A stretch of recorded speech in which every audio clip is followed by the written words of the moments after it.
would you kindly?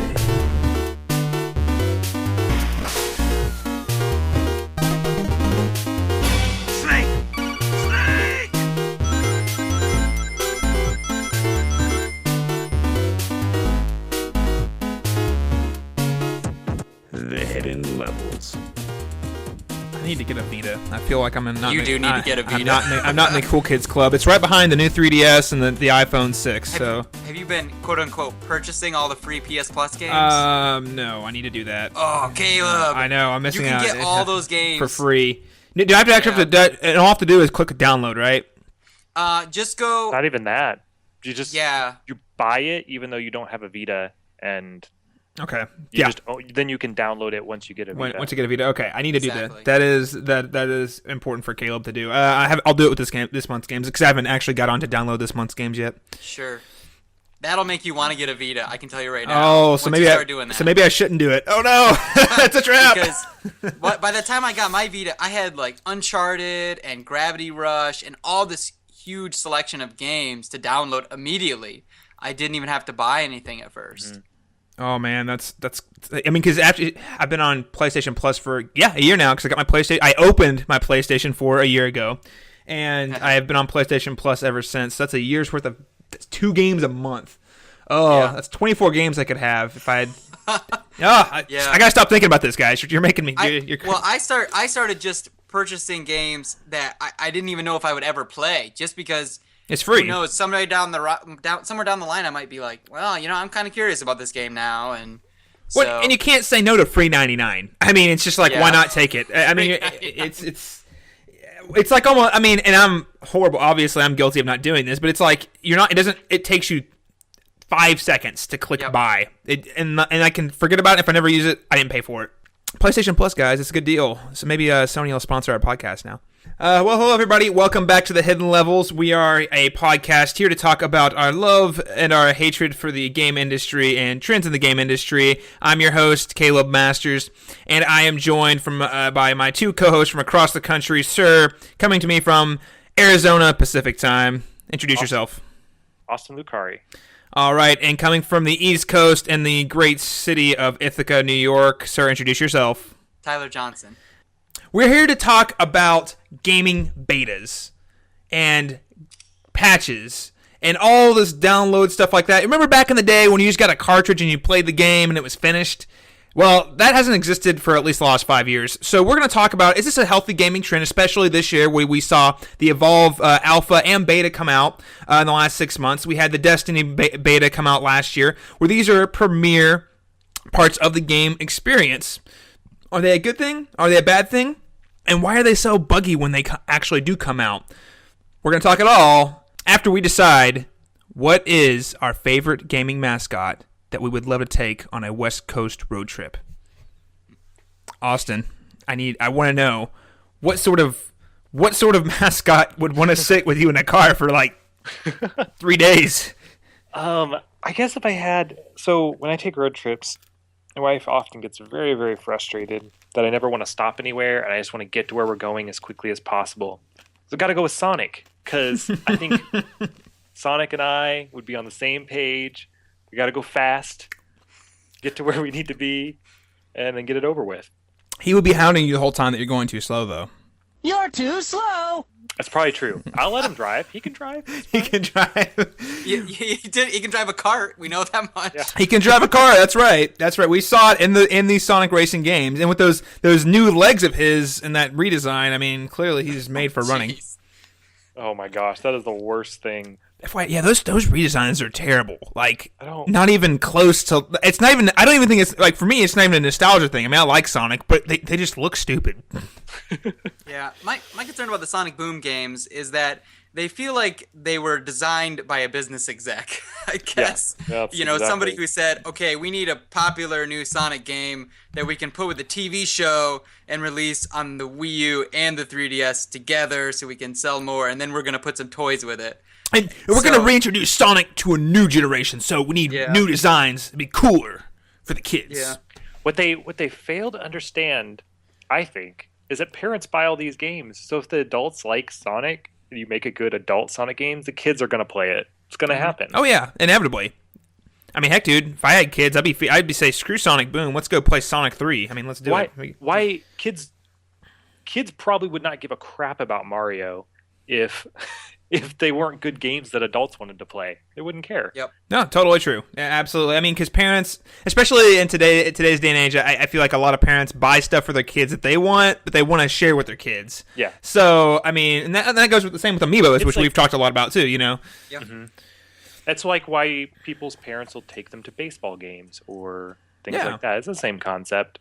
Yeah, hey, I have this great experience that I grew up with. I want to share that with you, and it's a nice gesture. So I want my shorter Sonic, who was a lot cockier, and I want to share him with you. Mm-hmm. And I want Tails, who doesn't... Oh, my God, Tails. What did they do to Tails? And Knuckles. Okay. Sorry. Oh, boy.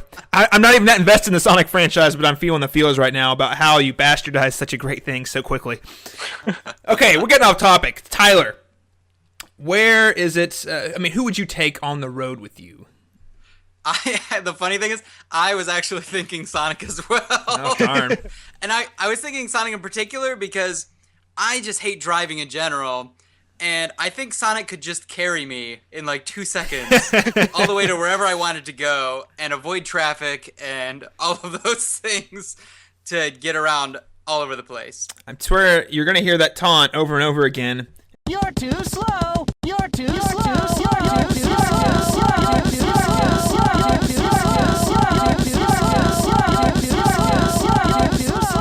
Oh, you're going to hear it over and over again.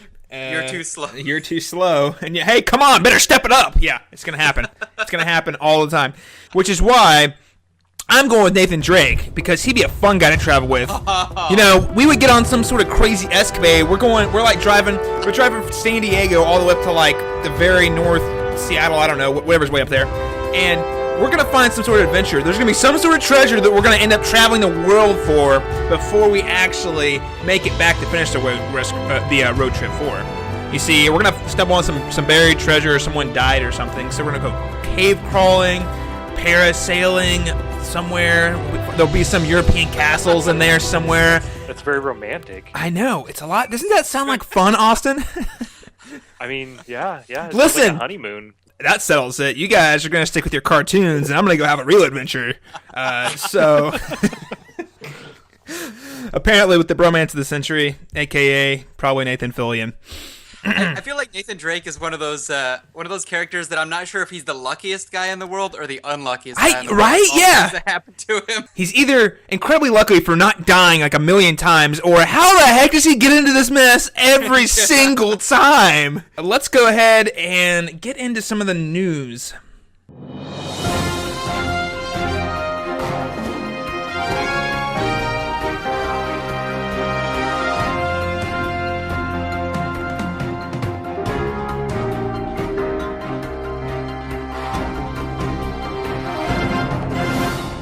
Austin, what do you got for us this week? What's cracking? What's breaking? To me, this is kind of big news.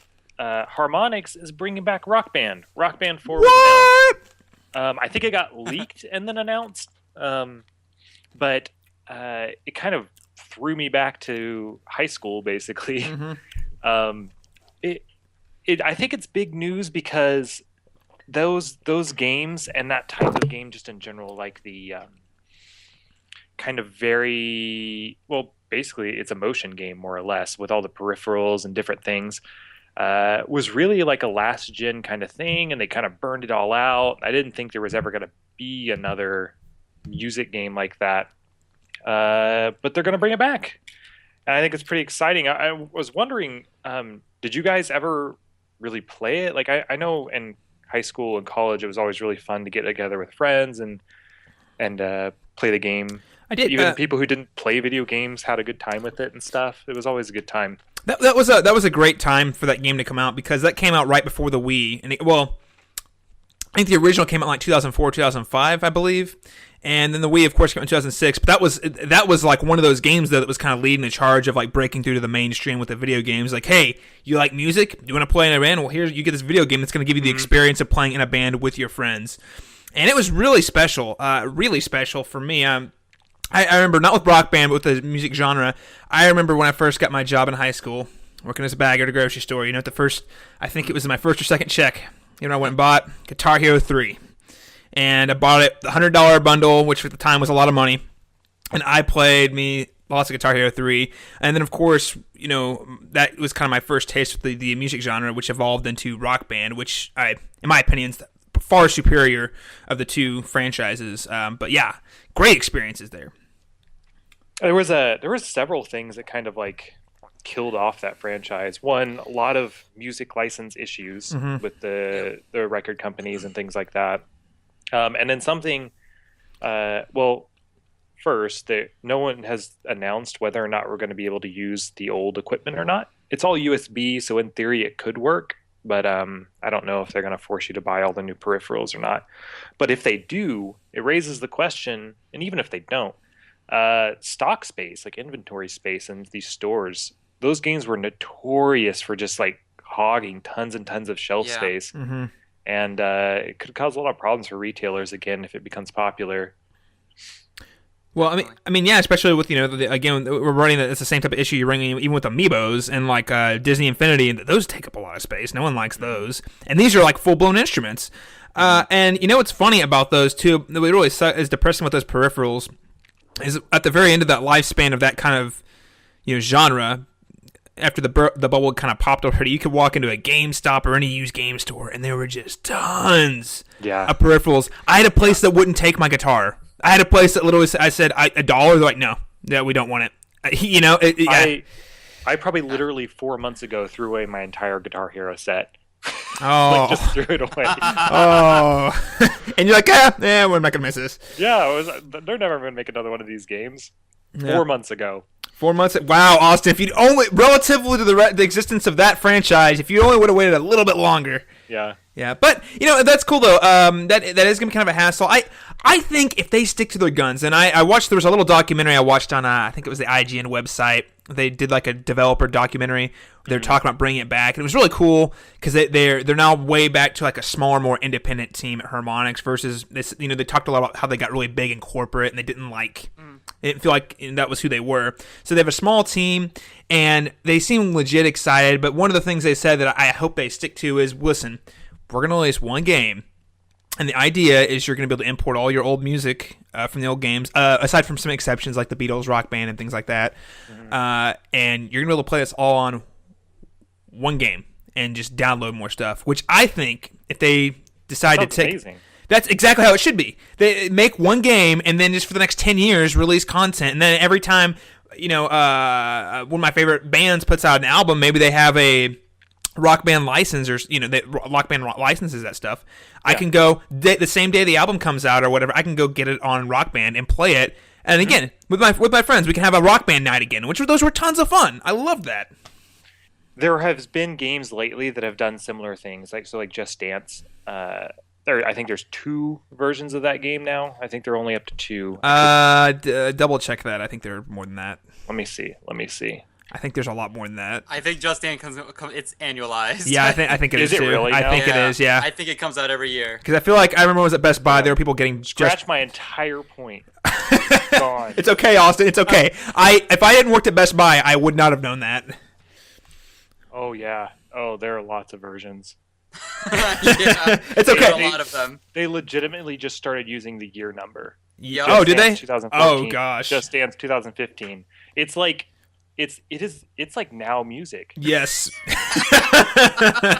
Now Music 38. Holy crap! There's way too many of them. Now that's what I call Music 95. Oh, and don't forget this. Now they have the Now Throwback to Now 1, and you're like, wait, this is the first CD that came out. Yep. I saw that on TV the other day, and it was the most hilarious thing. Yes. Do you remember when Now first came out? About it? Please buy this.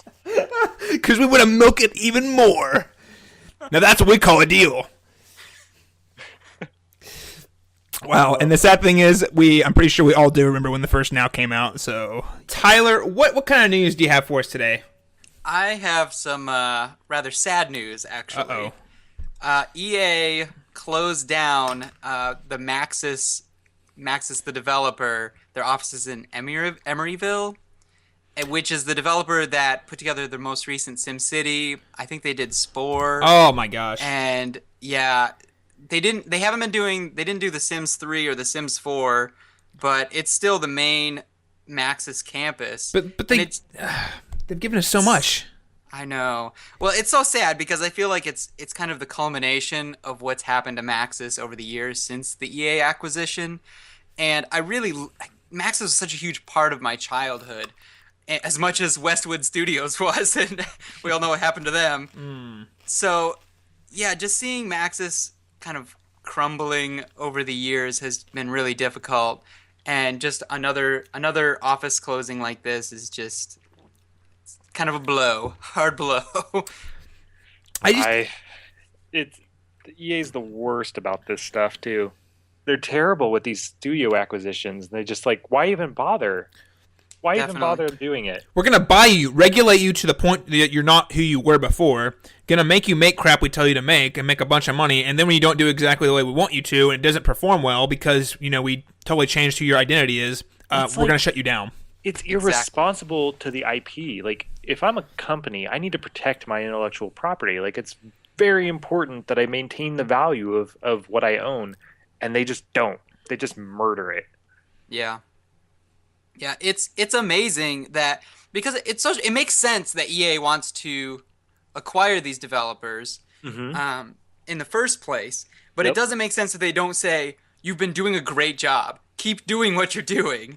We're not going to interfere this much. I can't believe I'm saying this. I absolutely cannot believe I'm saying this. But who is at least a partnership? I'm not saying this company particularly does this with everybody. You know who has been a great partnership that has done this very well? Activision and Blizzard.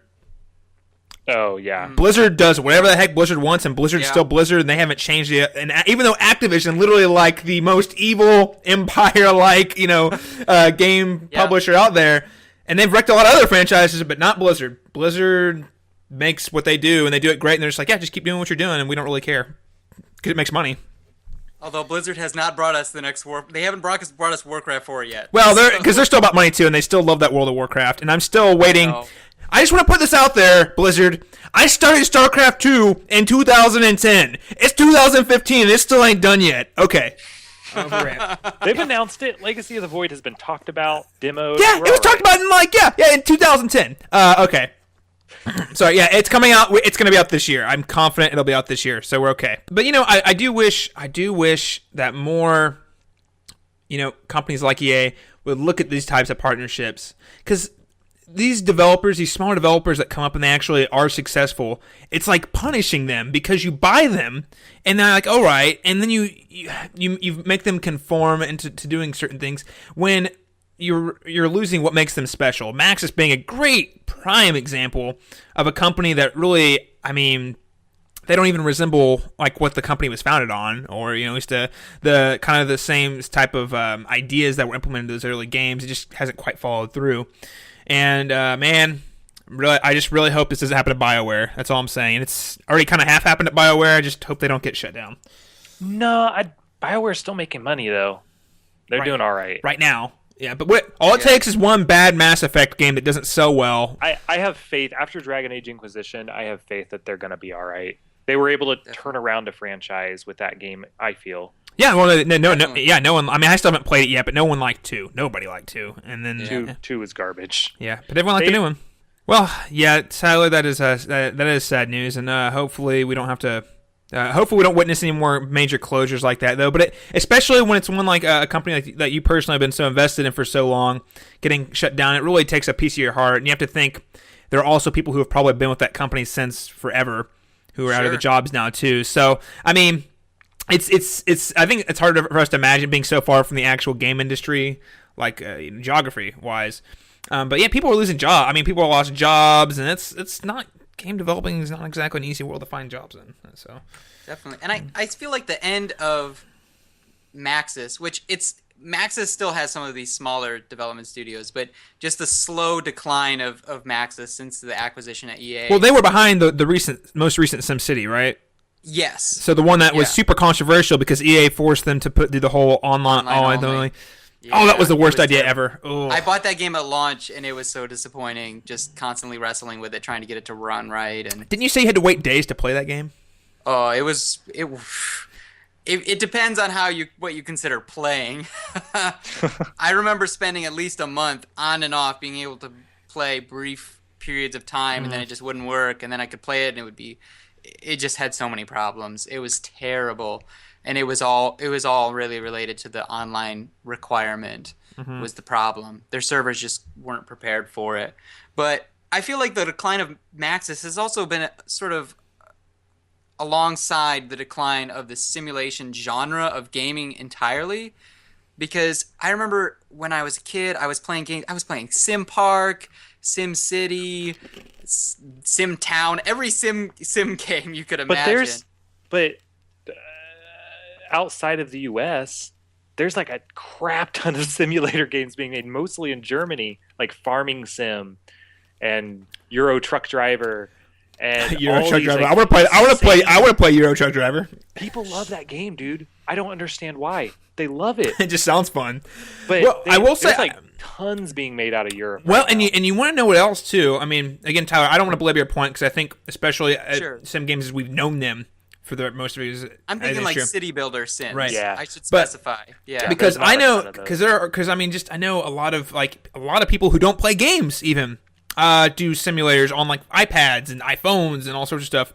It's one of those that's been kind of, I don't want to say devolved, but it's been kind of moved over to like that whole more casual tablet, phone based genre. Definitely not in depth experiences like you got with SimCity. There are a few, if you are interested, check them out.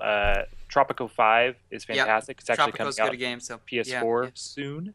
And then City Skylines looks really good. Definitely. Dude, I still think Euro Truck Driver or whatever sounds the best. That game, I don't understand it, man. I don't get those. No, there are definitely still some examples for sure, and those are great, especially Tropico. I enjoy a lot, and they're working on a Roller Coaster Tycoon game. Yes, we haven't seen one of those in huge, exactly a while. Yeah, but as a whole, maybe it's because I grew up in an era where this was one of the primary genres of video gaming on PC, that it feels like they aren't around as much anymore. But I just miss the days of Roller Coaster Tycoon and SimCity where they were just the best. All right. Well, guys, there was actually a big event this week. Not quite as mainstream as like an E3 or a PAX, although there is also a PAX East that I believe is currently wrapping up as we speak. Yep. I'm actually talking about the Game Developers Conference, which took place earlier in the week, this last week. And basically what this is as the title would lead you to believe, it's a conference where game developers get together and share ideas about game development. They have symposiums and lectures and all that stuff, and it's a great place for these guys to all network and everything. This year it seemed like, based on all the stories I was reading, it seems like game developers are all over the VR, all over the virtual reality. Steam had their own version of virtual reality, and of course, the ones we already knew about being the Oculus Rift was, different iterations of Oculus Rift were there, and of course Sony has their own version of the virtual reality they're pushing, all there. So and we don't have to go talk about this too much, but I'm kind of curious, do you guys have an opinion on virtual reality in gaming? I definitely want to give it a try. I've not been fortunate enough to be able to play with it yet, but to me that's something that adds enough value and new kind of mechanics and stuff in a game that could be really, really cool. I mean, there's no way to avoid looking like a giant dork while doing it, but it could be worth it. We're going to look like we're on Star Trek when we're all playing it. You're all in a room with VR helmets on at the same time. Yeah, I'm cautiously optimistic about it because if you had asked me, 15 years ago or so, if I would be all over it and think that would be the most amazing thing ever. But now that we had motion controls and things like that, I feel like maybe it'll be really cool at first, but I'm not sure of its long-term practical value for the kinds of games that I enjoy playing. But I definitely am interested in experiencing it and seeing what it's like, and it has immersive qualities and everything. So, yeah, I'm probably even more pessimistic than either of you. I do want to give it a try. I'm with Austin. I absolutely want to give anything a try before I pass any sort of judgment on it. And I am all about well, the older I get, the more I always thought I was into technology, and I do find technology very fascinating, but the way technology seems to be moving in currently is something that I'm not crazy about, and that includes things like the Apple smartwatch and also virtual reality. I want to give it a try and see what it is, but I've also kind of come to the conclusion, as Tyler said, with the motion controls in the Wii, and I loved the Wii. I think I liked the Wii more than either of you other two gentlemen. But I also kind of realized the value of having games where you can just sit and relax and play games.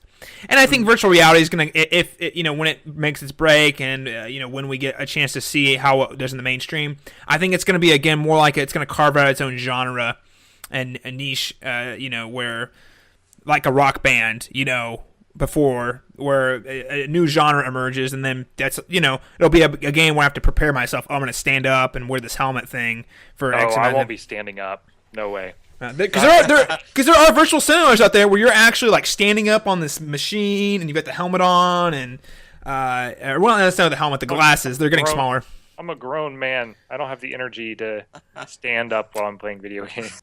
I'm interested to see. That seemed to be kind of like one of the bigger buzz topics this year. And, of course, the other notable news item coming out, I think, was that NVIDIA is now launching a game console to compete with the Steam box that's not even actually out yet.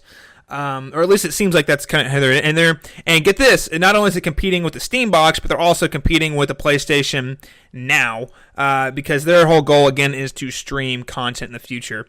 So it was interesting. I thought it was kind of an interesting. I thought it was interesting that it broke kind of after we'd already talked about the future of streaming media and things like that. These two devices that are going to rely predominantly on digital distribution or streaming to function. Did you guys get a chance to look at the NVIDIA console? That one's been floating around for a while, if I remember correctly. Yeah, I saw a little bit of it. I don't see it doing well, frankly. Yeah. I don't recall if I've seen the NVIDIA one in particular, but just the general, where it's packaged similar to the Steam box with the sort of, basically a console, but with different models. It's with the way it comes across to me. Just seems like it's going to cause a lot of consumer confusion, I think, because it still relies on understanding PC specs and things like that to know if games are going to work with your particular console and all those things. And I think most consumers that buy game consoles in particular rather than a gaming PC just don't want to think about things like that. Well, the NVIDIA's actually is a streaming console though, so it's like sure. The specs don't matter at that point. But the problem is streaming kind of sucks right now. Like PlayStation Now is probably the best example out there, and the lag makes a majority of games totally unplayable for me. And I have very good internet, but if I'm far enough away from their servers and stuff, there's that like quarter of a second lag, like input lag, just makes it unplayable.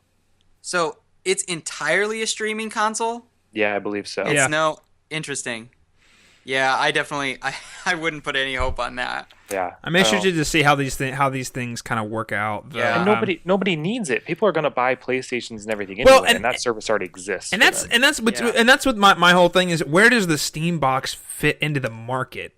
Because people who have Steam box is not a streaming console. No. It's not. That's actually a console. You're basically taking a computer and turning it into a console, with Steam being the primary operating system. Mm-hmm. But I think they kind of, in my mind, and I could be totally off in this thought process, but in my mind, these two are trying to create some sort of new new part of the market to fill. To me, it's a media center kind of device, much like Apple TV or some sort of like media center computer. You can also play all the games you've already purchased on Steam on it, or at least the majority of them, just in your living room, kind of doing like you normally would. And I guess that's appealing, but I don't think most people care that much. I mean, I just feel like the demand for that's not there. I mean, there's probably a lot of Steam users who might get it, I guess, but is not enough. I don't know. It doesn't seem like it's something that's necessary enough to. I mean, why not just buy a game controller and play Steam on your computer? I don't know. Right, but not for the price. Like it doesn't make sense. They're all the Steam boxes are not cheap. They range anywhere from like 500 to 5,000 basically, and that's just not. I don't know. I don't know why you would do that over, say, just get a normal PS4 console, especially if you already had a good gaming computer, which most of these people probably do. Exactly. Yeah, it's interesting. Well, enough about that. I just think folks go out and check out if you're interested in where the game industry is heading. I think the Game Developers Conference, GDC, is a great place to look because these are the people who are working behind the curtains, making the games that you're going to be playing in the next 5 to 10 years. And you get to see kind of what gets them excited and what is inspiring them. What direction does it seem like the developers are moving in, which is of course going to impact us as gamers down the road as these games start to come out and this new technology starts to get cheap enough to where it makes it to the market. So anyway, I think it's interesting. One other bit of news I was very excited to see break this week was that two things, both Metal Gear Solid related. One, Kojima tweeted out that there would be a Metal Gear. He wasn't specific at all. All he tweeted was an image that said Metal Gear Collection 2015. My hope is that we get on the PS4, we get a collection that includes all of the main games. So 1, 2, 3, 4, and leading up to the announcement that the Metal Gear Solid 5 will be out on 1st of September. It could be it could be a Metal Gear type of fall for Caleb Masters, who is not really a Metal Gear type of guy, necessarily. I've only played 2 of the games. But I'm really excited. I had such a blast with 4 that I can't wait to see what comes next from that franchise. And because I've only played 2 of them, one being the 4, of course, and then the GameCube remake that came out several years ago. I actually want to go back and experience like high definition versions of those older games. And then maybe I can understand what the heck is going on in that story. That story was supposed to be over already. That's what I understand about these games. Did you watch the 2-hour epilogue in 4, Austin? Of course it's not over. I probably did, but it was basically over. I don't know. Well, they did. To be fair, they did tie up a lot of. I mean, my understanding is that they tied up a lot of the loose ends, and Metal Gear Solid 5 looks like it's kind of the start of something new. Yeah, but Snake is like 108 years old. Well, he actually looks younger in the new one than he did in the 4 because apparently he found some way to de-age himself, I guess. And this time you know what? He's played by Jack Bauer. Okay. We've got nothing here. Damn it! Have you seen the collector's edition they announced for it? Yes. Didn't it come like a leg or an arm or something like that? Yeah, it's a half-scale model of Snake's robotic arm. Oh my gosh. I want it. I'm getting it. Collector's edition, only $100, and I get him robot arm. Only $100. Dude, Austin, I think that's going to go great. You can hang that in your living room right next to the amiibos. Hang it? No, I'm going to use it. Wow. Who doesn't need a robot arm? You just stole my joke thunder, Austin. Good job. Good job. Kudos, sir. All right, well, that about wraps it up for the news. Let's go ahead and head into what we've been playing over the last couple weeks.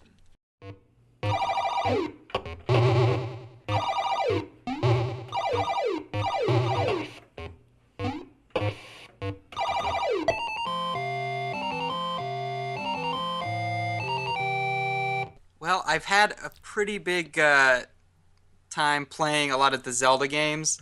I finished Ocarina of Time again in anticipation of Majora's Mask, and then I've been playing through Majora's Mask quite a bit. But I also have played through Child of Light, which was fantastic. I loved it. And I started playing Transistor and Freedom Wars as well. And I've been playing, there's a free-to-play Fat Princess game for the PlayStation Vita that I downloaded. And I just won't touch free-to-play games in general because I tend to just get angry and frustrated that I can't progress and stuff. But it's actually been pretty fun. I've been enjoying it a lot. In fact, I have a PlayStation 3 code for Fat Princess, a voucher that I got from the Vita game, and I already own it. So if anybody wants it, the code is P5TD P7NK 3K5M. So if whoever wants that can have it. And that's right, ladies and gentlemen, a hidden levels exclusive game code giveaway on the air. I hopped on that game, like the original Fat Princess, probably a couple weeks ago. I couldn't find a match. Like no one was No playing one's it playing. anymore. I love that can't believe game. they haven't had a sequel for it yet. To be honest, Really, because I imagine it sold pretty well. It was critically well received. I think that studio hasn't been producing much lately. That's Santa Monica, right? Yeah, but when's the last time you saw like a God of War game or anything from them? That means that they're probably working on something epic, right? I don't know. It's like they're just like collaborating with people at this point, not really doing much on their own. I got sucked back into Destiny. Of course you did. So I've been playing that. You're like Tyrone the crack addict, except for with Destiny. So that's been good. And then I've been playing some of the new PlayStation Plus games that came out. Mostly, a lot of them are kind of, several months old and stuff, but I just didn't get a chance to play them. I started Valiant Hearts the other day.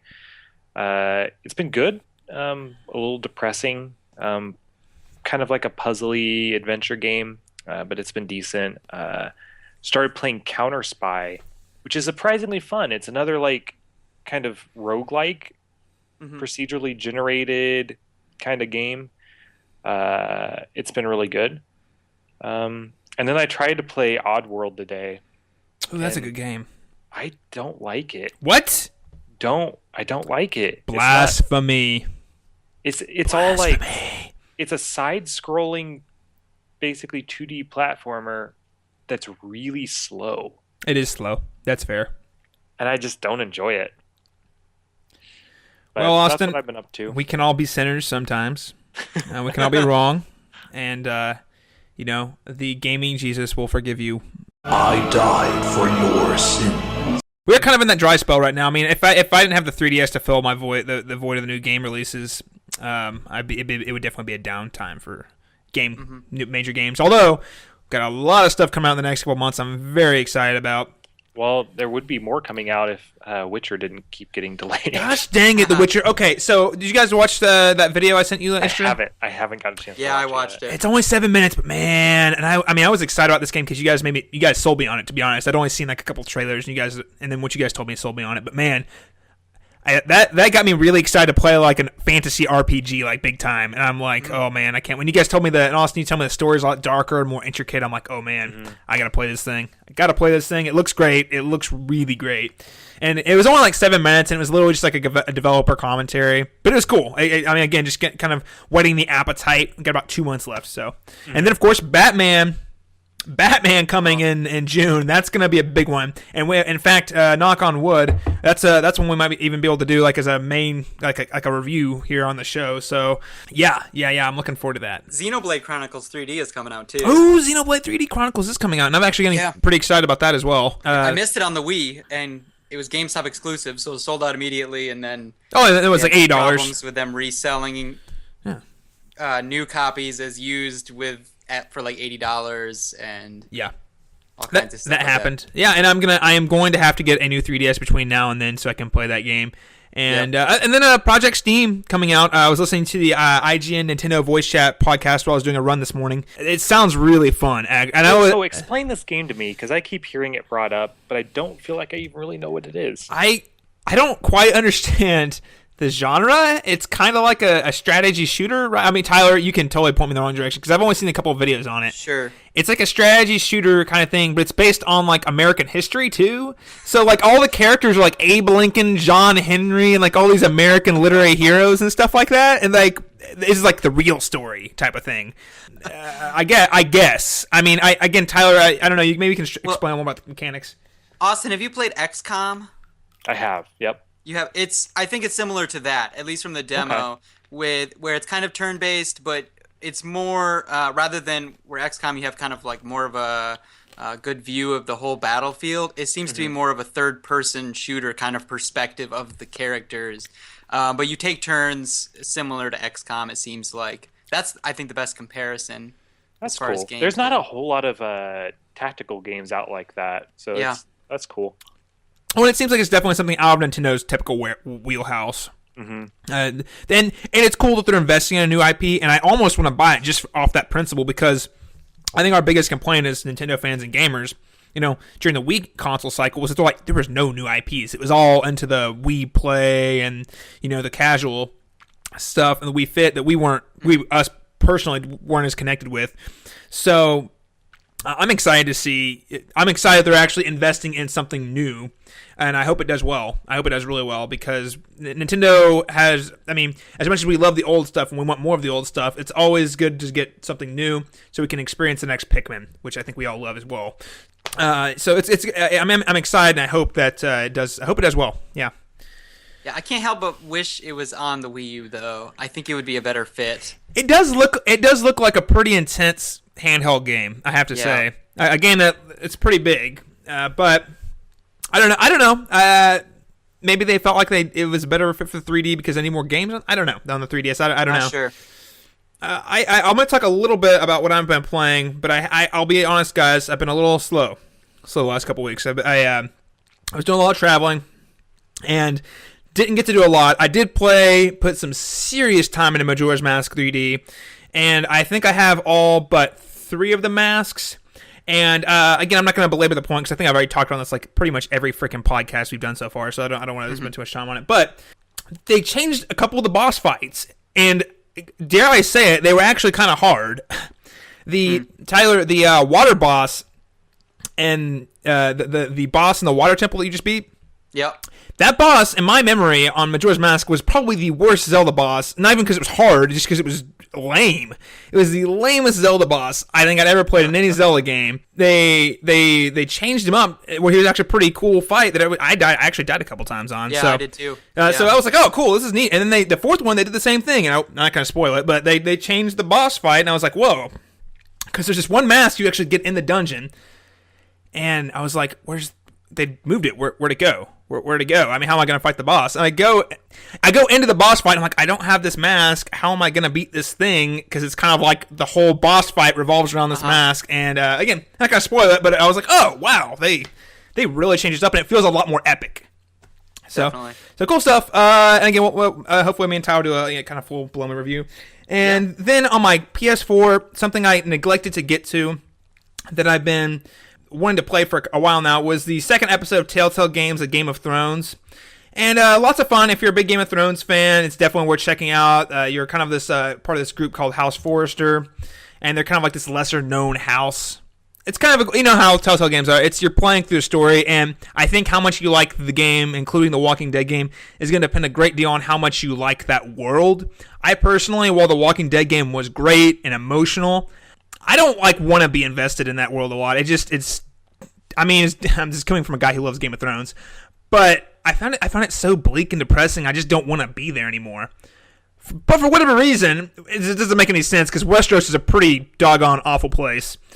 I really enjoy spending more time in the world of Westeros with this new group of people that I had never read about or seen on the show, and kind of see their own journey in that world outside of just these high-arc royals and things that we typically see in the show. So it's pretty cool, and like the show and the books, like nobody's safe. They by no means take no prisoners and kill people you like. Bring in new characters that you also like or hate, and of course you do interact with a lot of the most popular characters on the show, like Tyrion and Cersei, Marjorie, Tyrell. So there's a lot of that. Now, if you want to do something fun, if you are a big Game of Thrones fan, Austin and I did a let's play of the first episode, Iron from Ice, for our other podcast called the Cast Beyond the Wall. So if you're a big fan, go check out the Cast Beyond the Wall YouTube page and look it up. You can find I believe it's broken into 5 parts. The first episode, and unfortunately, just due to logistics and travel, and one of our other hosts moving, we just weren't able to get together to do the second episode. But I was doing a lot of traveling, and I actually was able to take a very special trip out to San Francisco to check out the Nintendo Voice Chat Live. Nintendo Voice Chat is IGN's Nintendo podcast. It's been through several iterations, but I think it's kind of been in its current existing form with the host Brian Altano, Jose Otero, and Pierre Schneider for probably the last 2 or 3 years, I think. And it was really cool. I actually got to go to IGN offices, which they're kind of like the name in video game journalism these days. And really cool experience. All the hosts were there. A couple of the old timers there. Matt Casamazzina, who wrote for them way back in the... Tyler, do you remember who Matt Casamazzina is? Maybe? I don't recall him. He used to write... He wrote all the Nintendo stuff. He wrote everything until, I think 2010, I want to say. It was 09 or 010. and then he left and now works at Apple. But he showed up just for fun. I was like, oh, snap. I didn't know he was going to be here. Just kind of weird, though, because I've been reading this guy since I was like 12. I was reading him when I was like 12 years old. So I was like, oh, snap, man. So it's cool. Got to meet with those people. Some of the Beyond guys were there. I know Austin likes a lot. Max Scoville, very tall, skinny gentleman, formerly of Rev 3 Games. And he is no gentleman. I mean, if you've listened to the comedy button, you would know that he is no gentleman. Which, by the way, I probably shouldn't talk. I totally talked to both him and Brian Altano about the comedy button for a couple minutes, and yeah, that was fun. Fun time. I probed him a little bit about kind of like how they got popular, and I don't know, because those guys are really interesting because literally all it is just dudes sitting around talking about whatever. And it's fun. Like, it's funny, for sure, but it's just kind of weird. Like, wow. And they're like, it's one of the biggest podcasts, definitely comedy podcasts, at least, out there in the World Wide Web, at least as far as I'm aware. Cool office, though. As you'd expect, they have nerd everything everywhere. You walk in, and there's these two giant, life-size, people-size statues of Fallout 3 the soul. Oh, crap, I'm totally Brotherhood of Steel. Brotherhood, yeah, set two Brotherhood of Steel figures, life size right there. I didn't get to go. We basically stayed in what I believe is their break room, I think, which is still pretty. It was still pretty big. It had old arcades around you could play. They had they had a giant kitchen with all sorts of stuff. But yeah, I mean, we weren't allowed to go to explore the entire office. Part of it, they had security kind of keeping us away from, I think, where actually most of the work is done.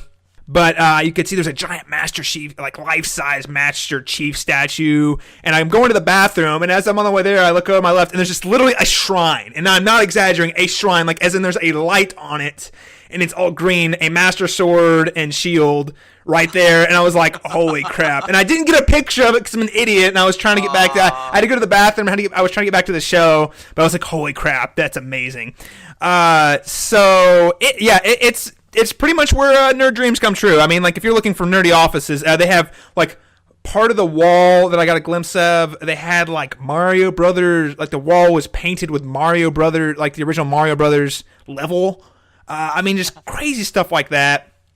Super cool guys, too. I got to meet everyone on the panel and talk to them briefly. It was, on the panel was Jose Otero, I'm totally saying that wrong, Brian Altano, Per Schneider, and then the current managing editor, Samuel Claiborne. If you want to check out that podcast, it's Nintendo Voice Chat. Check out their live episode. I think it was 2 weeks ago.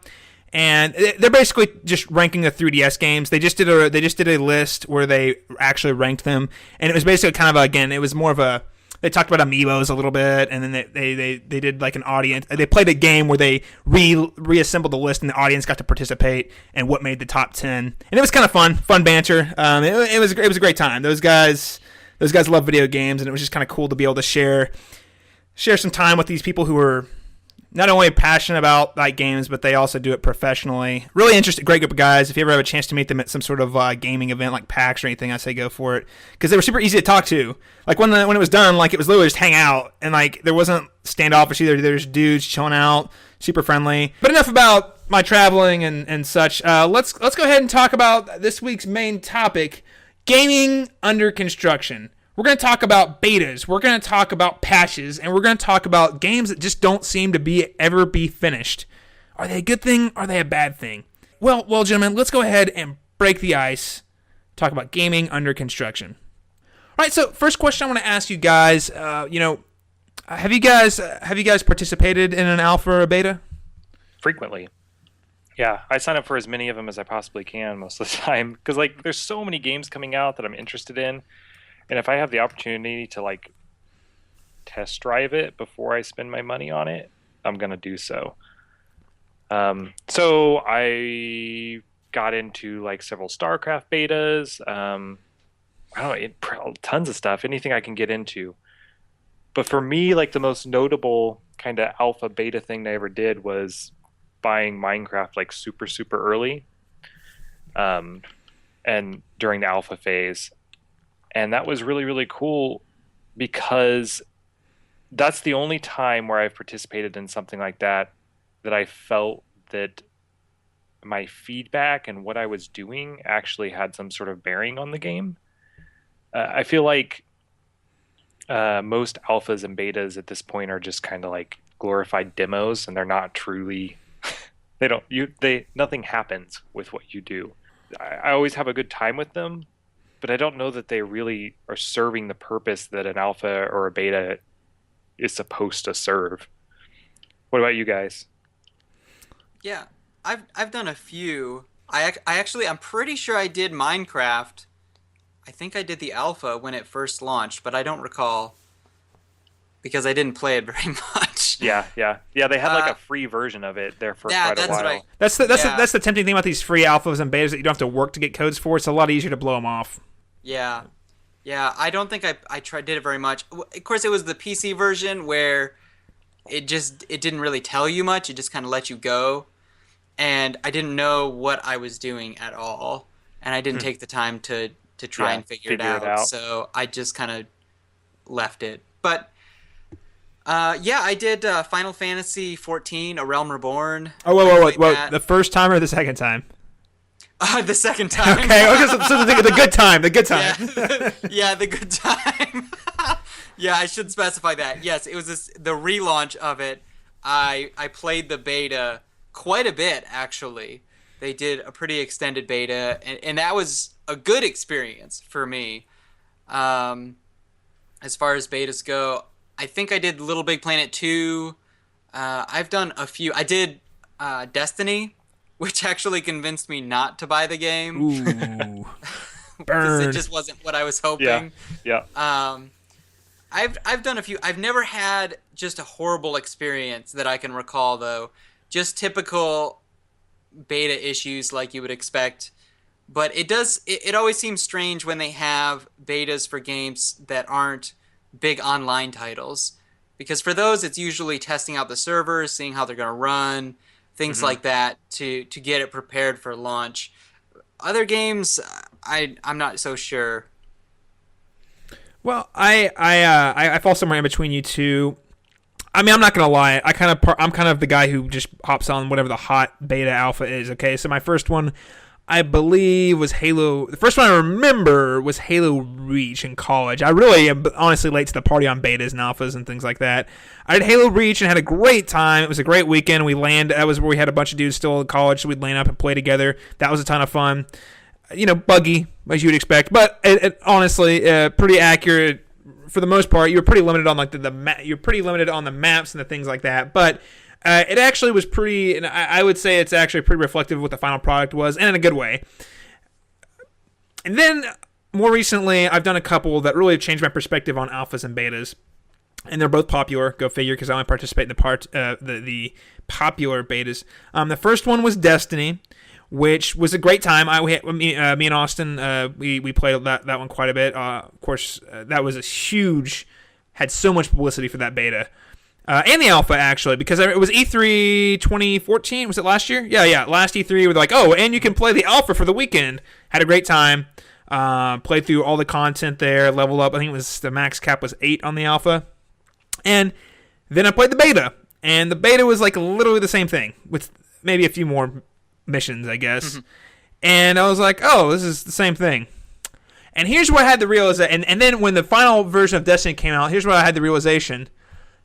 I had always assumed with those, for whatever reason, that the final game was going to be a lot more than what we were saying, that we were only seeing a bite-sized chunk of those. And I probably should have remembered all the way back from my time with the Halo Reach beta that beta, you're almost the very end. That's what the game's going to look like. And for whatever reason, with Destiny in particular, it was pretty much the game. And I expected to see a lot of differences between that and the main game. There really weren't, which is part of why Destiny just didn't quite land with me so well. And then the same thing can be said about the other major I participated in recently, which was Evolve, a game I was very excited for going into. I was really excited because it reminded me a lot of Left 4 Dead, which is a game me and Austin back in the day, we played that lots in Left 4 Dead. And I got really turned off about that entire game because of the alpha and the beta. It just didn't, the game didn't, the alpha especially was very buggy. Go figure, that's fine. Servers ran like crap, that's to be expected. With the beta, though, my experience was pretty much the same. The servers ran a little smoother, but like the gameplay was super repetitive, and I was like, wait a second, this is going to be the entire game. Especially after dealing with Destiny, I was like, I don't know if I can. I don't think I want to play this game anymore. Which is the opposite of how you would expect for a beta or an alpha to get you fired up about. So I think they're good. I think they're good. I think they're very good ways to test drive the car, as Austin said. My problem with them now is though they leave a lot less to the imagination for what's going to be in the actual game. So I guess my next question for you guys is, how did the experience you had with the betas match up with the actual final product? Well, typically with the beta, it is basically the final product, and that's how it should be. The beta should really be testing like network stuff and things like that. Like it should be basically a finished game. The alphas, though, so the interesting thing about alphas right now is sometimes they're actually betas, and they just call them alphas. I think Evolve is a good example of that. So is Destiny. They called it an alpha, but it wasn't. It was almost a finished game already. Mm-hmm. But you have things like Steam Early Access now, where you're paying to get into the alpha, and so many of those games they are truly, a lot of them are alphas. And they are, but people have become so accustomed because of bigger games like Destiny. They weren't the first example. They're just the one that comes to mind. Their alphas being like done, finished. So when I go onto Steam and I get into early access alpha for some sort of game, people are expecting it to be like finished game, and it's not. And then they get really upset, and understandably so, that when the game maybe gets canceled, maybe never gets to completion, because if it is a true alpha, it's possible that it never gets done. It's possible that it totally breaks down. And I think there's like a really weird thing going on right now where the indie developers really, really need the money. They need the money early on to continue developing, or they can't finish the game. But your bigger developers are using the same terminology. They're using alphas and betas and the same, but to mean totally different things than what like your indie developers are. I think it causes a lot of problems for the consumers in these scenarios. Yeah, it sets an unreal precedent for those games that actually are testing legitimately. Mm-hmm. Like they don't know if what works and what doesn't work. So if you're an average guy who's I did the Halo beta or the Destiny beta or whatever, and you go, this is a pile of crap, this game's gonna be awful, because they expect the same level of quality from a AAA multi-$100 million game or whatever to be in that indie experience, which I think that's definitely an unfair precedent right there. They just don't make companies they don't call them demos anymore, and I wish they did. They really should. They really should. More accurate to what it is. But I think they're afraid if they call it a demo, that if there is a bug, someone's going to lose their mind about it. Because it's possible. Like even in a beta, there are a few bugs here and there. Things are still ironing out. I mean, we're in the era of day one patches now, where every single game you buy is going to have a patch the day you put in the game, which is crazy, right? Like, right? How did that not make it into the actual? How did that not make it into the actual game if it was so close? I mean, so close to the end of development, right? Mm-hmm. Yeah, I mean, if they're printing discs probably, I don't know, a couple weeks to a month in advance, and they're still working on it because the game's not finished. They got to print and then fix the bugs later and throw it in a patch. And see, that's so sad, and it's so different than how it was even 5 years ago. Even because game demos were still a thing 5 years ago. I mean, I remember game demos came out, and games still had patches and stuff like that, but it wasn't the standard.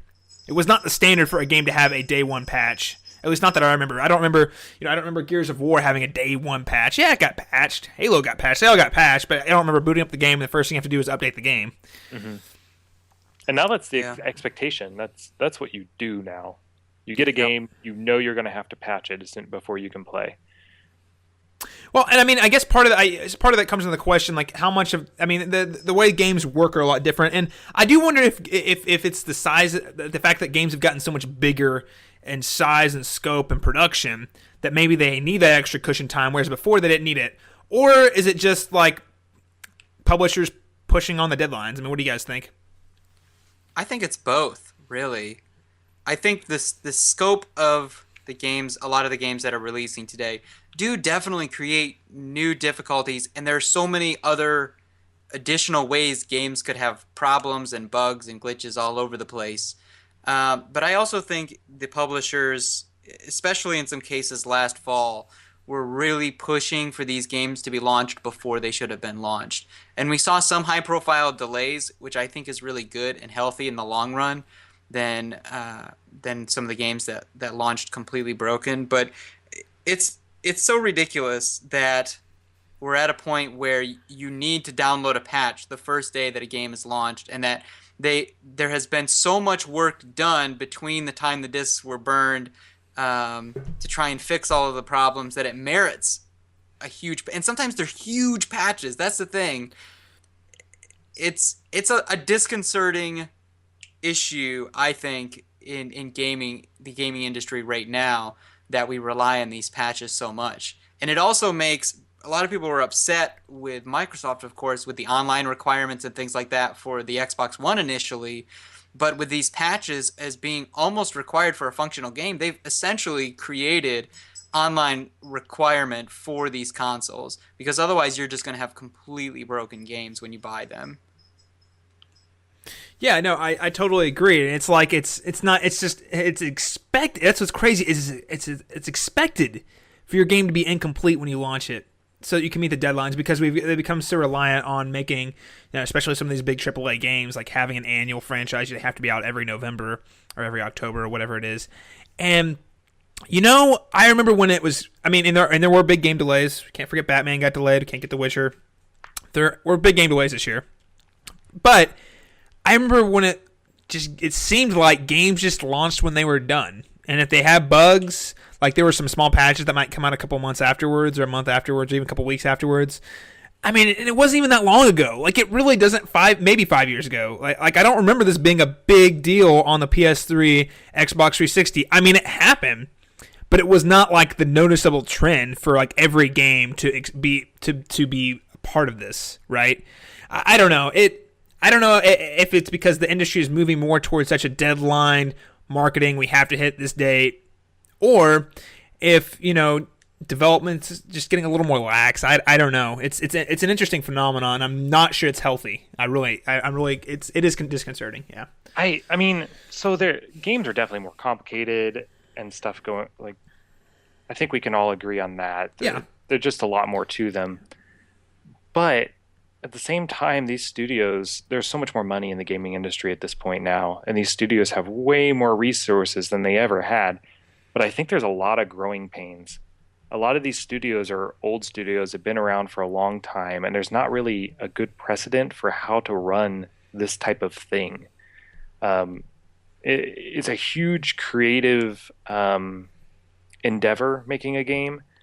And in some ways, it's similar to things like the movie industry, but you don't get bugs in a movie. You don't get, well, unless you're George Lucas.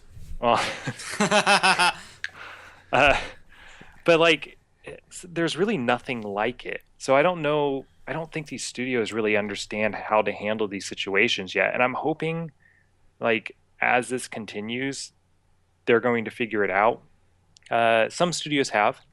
Nintendo, just because they have a really, really robust QA process, they don't do alphas, they don't do betas, because they pay a QA team tons and tons of money to find the problems, and they fix them before release.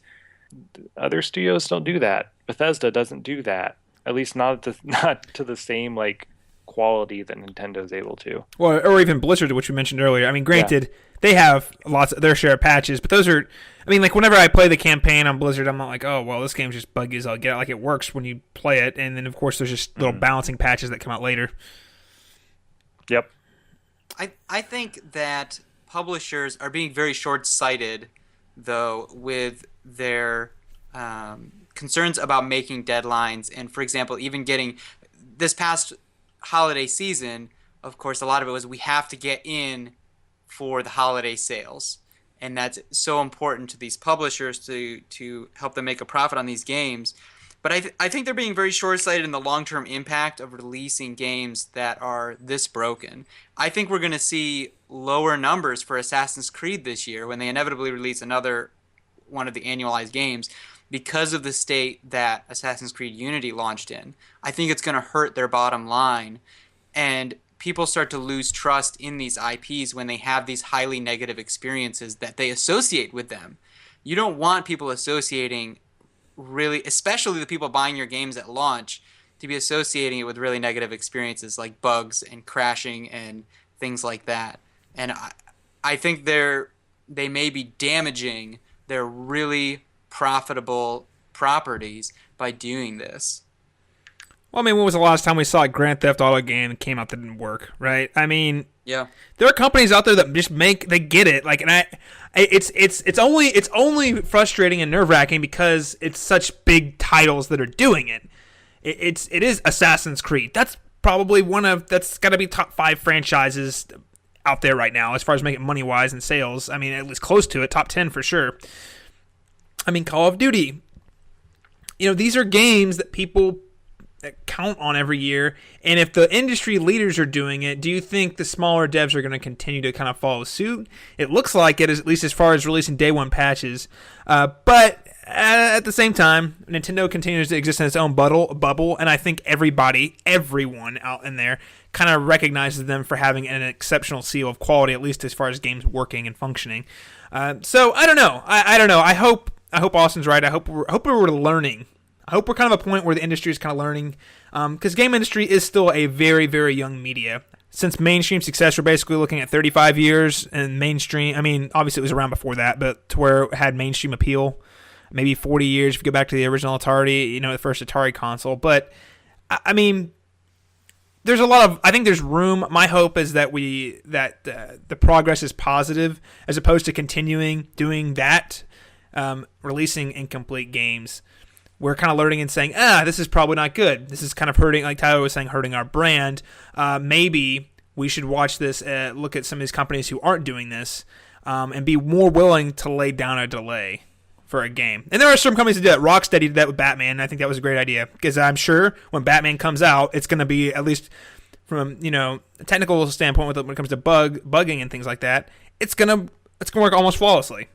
Do you think it's that some of these more high-profile titles we talked about, though, Destiny and say Evolve, or any of these high-profile beta tests, do you think it's kind of interesting that we still end up having to download very large patches and they are still buggy? I mean, what do you guys think? There's really no excuse for the games to be as buggy as they are on release. There's just none. Even down to the point where like full features are missing that are like really, really obvious things in games. Destiny, I'm kind of intimately familiar with at this point, where there's just things that the game should be doing. It's obvious it should be doing it. The studio knew when they released it that should be the case, but it's almost like when they release it, they're like, oh, we know this is lacking right now, but we're going to do this in the future at some point. And it takes, 5 to 6 months for them to actually get around to fixing that problem. It seems like fixing those problems once a game is out in the wild already just makes it so much worse, because once you've released the game, you have servers to think about. You have kind of customer service issues and all of these things. So your resources are even more limited at that point. Whereas if they delayed a game a month, they could focus all their attention on fixing the actual problems, and not have to worry about all the additional headaches that come when you actually release a game and all the additional support you have to provide. Yeah, I don't know. I get doubly frustrated with those companies who do the heavy testing and then still have major issues. Now, maybe not as big a deal as Assassin's Creed or anything like that, but I mean, I have to say, when I started playing Destiny, when it came out this last year, even though what came out felt like it ran pretty smoothly, there were definitely a lot of bugs, but it felt like the game was aspiring to be a lot more, and it hadn't quite been realized, but the game had to meet that deadline.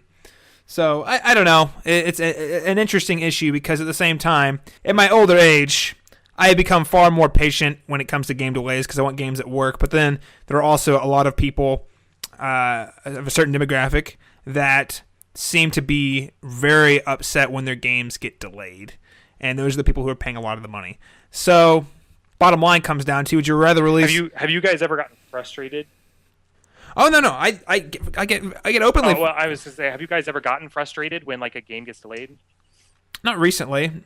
Not as much. I used to get frustrated all the time. Every time frickin' Nintendo's like, "Hey, a new Zelda's coming out this year." 2 years later, it comes out. Yeah, I mean, I'd be frustrated.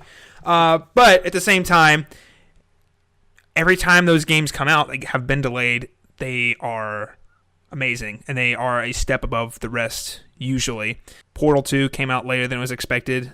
That game was amazing. It was amazing, and I didn't mind waiting. And the hindsight, when the game is out, and you look back on it, it doesn't matter that it came out a few months later. You're not going to remember that wait. I mean, you might remember a little bit. I still remember the long wait for Twilight Princess getting pushed back a year because of the Wii, and it was frustrating. But the game was amazing. But when you look back on it, what you're really going to remember isn't that you were upset about having to wait. You're going to remember the game, and the game is going to speak for itself.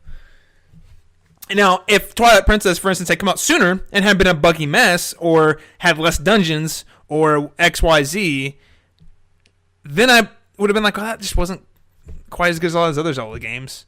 Mm-hmm. You know, I mean, so the wait ultimately, I think, looking back on the grand scheme of history, the wait has almost always been worth it for me. There haven't been too many games that got delayed that came out that I was like, oh man, this game's just awful. Yeah, and I think there's been plenty of games, I think, that have been delayed and then they were terrible. Blow it out your ass. But they're usually because there were, like, massive production issues. Like, studios went through turmoil. Like, there was just a lot of problems with it. Okay. Austin, when Duke Nukem Forever came out, I was pretty upset. I was pretty upset about it. I was pretty frustrated because I was like, I waited 12 years for this. But I think a lot of people knew that was going to be the case at that point because it wasn't just we're delaying the game because we want to make it better and we have a good plan of how to do that. It was we're delaying the game because we have no idea what we're doing right now. Yep. There's definitely a clear difference. Huge difference. And that is definitely a scenario, I think, and this is a scenario that has me very worried about The Last Guardian being another example of a game. Because there's a point where you're like, okay, this game's being delayed and we understand it's being worked on. But Duke Nukem is a perfect example of a franchise that they're trying really hard to keep relevant and bring something new to the table with, and they had to pass it off to more than 2 other developers. That's not a good sign. Now, granted, Last Guardian has stayed with the whole developer for the same at the same time, but there's no way. There's a difference between, hey, we need to make this game better, and hey, we're going to delay it a year even, versus hey, 4 years later, we're still working on it. It's coming. You know, because we want to make it the best game possible. Big difference. A good example, kind of a delay probably paying off, is Final Fantasy 15. A couple people have gotten a chance to play several hours of the game and have been pretty impressed with the gameplay and the mechanics and things like that. Apparently, it's been very, very good. The issue being right now is there seem to be some technical problems, some frame rate issues and things like that, but it's still early, so hopefully they can address those. But that's a game. It was supposed to be Final Fantasy 13 Versus. Got hugely delayed. Oh gosh, 13 Versus. That's like 8 years old or so. Yeah, that's this game. Final Fantasy 15 is that game, and they've just made it Final Fantasy 15 at this point because of how far delayed it's been. But all reports have been that it looks pretty good, and it could be pretty awesome. So maybe that'll be one of the success stories. Yeah. So ultimately, we don't think game day one patches are acceptable. And I guess kind of trying to harken back to where I was going earlier was, do you see? Are we going to project as the three of us on this podcast, the hidden levels? Do we think the gaming industry is going to continue to go down the same path we're on right now with this? Day one patches, buggy. We'll do the debugging later. We'll do these betas. Or do you see it kind of bouncing back a little bit in the next 5 to 10 years? I think they're going to keep doing it. I think they're going to keep pushing the envelope as to what they can get away with. Because the sooner they can get return on their investment in these studios, the sooner they can do something with that money. And I think that's just going to be par for the course going forward. So you think this is a staple of the game industry that's just going to be part of playing video games? Is that? I mean, you'll definitely have the studios that are going to do things the right way, kind of old school, going to continue to do things as they should. But generally speaking, from the giant publishers and things like that, I think we can expect that pretty much forever now. I'm not so sure. I'm thinking that consumer pushback is going to start to hurt them in the wallet a little bit more. Again, using Assassin's Creed as an example, I think it hurts their IP when they release games with so many problems, and it associates a negative experience for a lot of the launch purchasers, and it does long-term damage to their games. And so I'm hoping that publishers start to realize that perhaps the damage that can be done of releasing a broken or highly incomplete game in the long term can do more damage than it would be just to delay it for a little bit and release it when it's actually ready. I think we're going to see a little bit of transition there. And I also think some of the problems that we had with games that launched this past fall were because of the transition still from last-gen consoles to current-gen consoles. And I think that made it a little more challenging for the developers to make games for those particular systems. So I think having more experience on the current-gen consoles is going to help substantially as well. That's probably true. That is probably true. Yeah, I think that's actually a pretty good assessment. I didn't think about. We're still... I mean, developers are still kind of learning the new consoles. Still, I mean, it takes time. Takes some serious time on that. So, all right. Well, I personally am kind of the mind that Austin's. I think I'm gonna have to side more with Austin on this one, and I do think ultimately it comes out to pushing these release dates up because the game industry is. As it has gotten so much bigger and there's so much more money in it, ultimately there are going to be people who don't care about video games or the quality of video games who invest in this industry. So you're going to have people who are going to care about deadlines. They're going to care about return investments. That's their bottom line. Unfortunately, whenever there is money in anything, you get people who are they show up for the money, not for the art of it, which is frustrating.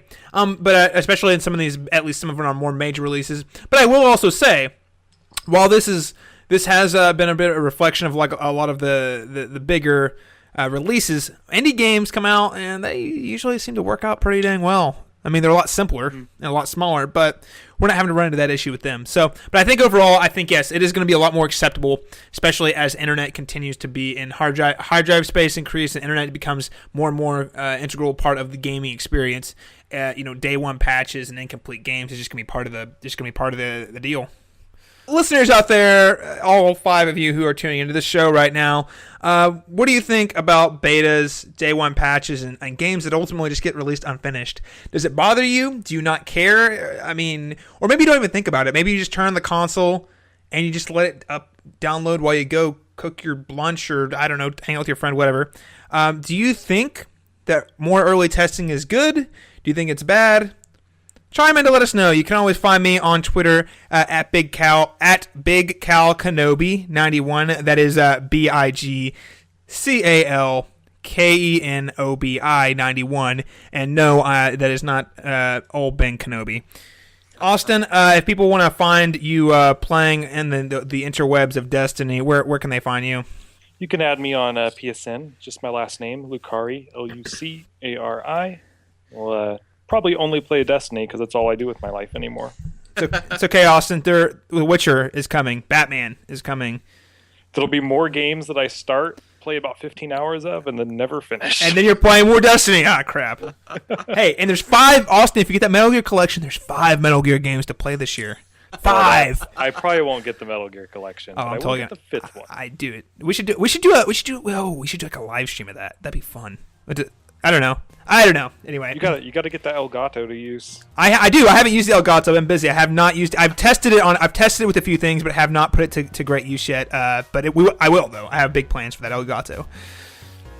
All right, Tyler. If people want to find you online, PlayStation, I'm on PlayStation Network. I'm back to Narnia. And I encourage people to check out my psnprofiles.com. Look me up. You can check out what I'm playing at the time. I usually keep it pretty updated. And hit me up with a message on PSN.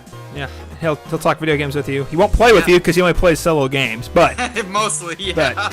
But well, thank you guys so much for tuning in. As always, again, you can find me on Twitter, or you can find my entire online portfolio at www.calebmasters.net. Thank you so much for tuning in, and until we return next time. Speaking of Indiana Jones and dying. Oh, snap. Too soon. Did you see that? Yes, he crashed a plane. He's totally fine now. He's totally fine. It was terrifying. No, it was. He crashed a plane in Santa Monica. Like, for those of you who don't know what we're talking about, Harrison Ford crashed the Millennium Falcon in Santa Monica this week, and we all thought he might have died.